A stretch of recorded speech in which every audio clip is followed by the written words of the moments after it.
Bonsoir, merci d'être avec nous sur Journal de guerre. Au 95e jour de la guerre entre le Hamas et Israël, voici ce qu'il fallait retenir de la journée à 20 h.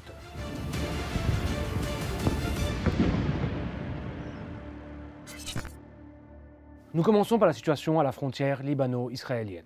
Dans la matinée, Israël a pris pour cible une voiture et tué 3 membres du Hezbollah à Kherbet Salem au moment des funérailles du combattant Wissam Tawil tué il y a quelques jours. Un 4e combattant a également été tué durant la journée. Par ailleurs, au cours de la journée, un missile intercepteur est tombé au-dessus de Meis el-Jabal et un drone israélien a provoqué un incendie dans une maison inoccupée à Odeis. Plusieurs régions, dont Aïtaroun, Aït al-Sha'ab, Yaroun, Maroun al-Ras, dans le Kaza de Bent Jbel, Houla et Meis el-Jabal ont été lourdement bombardés dans la matinée. Des obus au phosphore ont également frappé la périphérie de Naroura. Pour sa part, le Hezbollah a lancé une attaque de drone contre le centre de commandement nord d'Israël à Safad, dans le cadre de sa réponse aux assassinats du numéro 2 du Hamas Saleh al-Arouri et du commandant de terrain du Hezbollah Wissam Tawil. D'autres sites tels que le site al-Baghdadi, Bayad Blida, les casernes de Yiftah, Hanit, Edmit et Rouesset el-Qarn ont également été visés.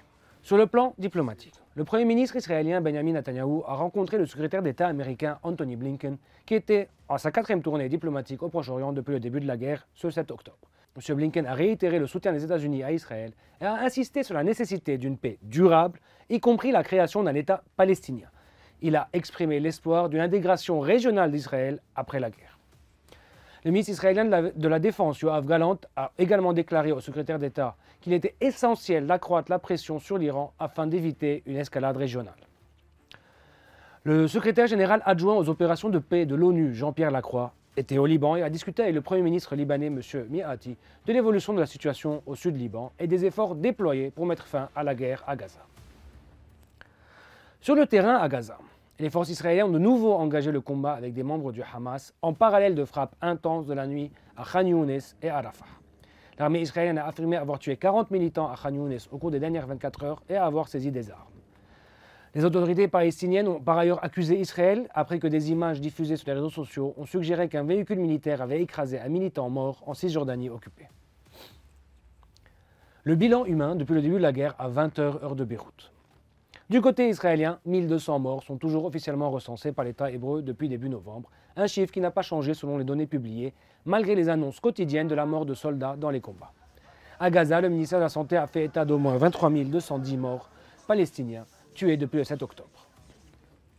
Sur le plan humanitaire, la Cour pénale internationale a confirmé enquêter sur des crimes potentiels contre des journalistes dans le cadre de la guerre entre Israël et le Hamas, où plus de 75 reporters ont été tués.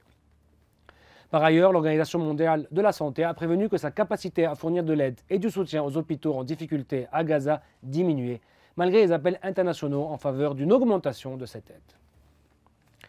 C'est tout pour aujourd'hui. Merci de nous avoir suivis sur Ici Beyrouth. On se retrouve demain pour un autre résumé de la situation. Vous pouvez suivre toute l'actualité concernant cette guerre sur notre site www.icibeyrouth.com sous la rubrique Guerre Israël-Hamas ainsi que sur nos réseaux sociaux.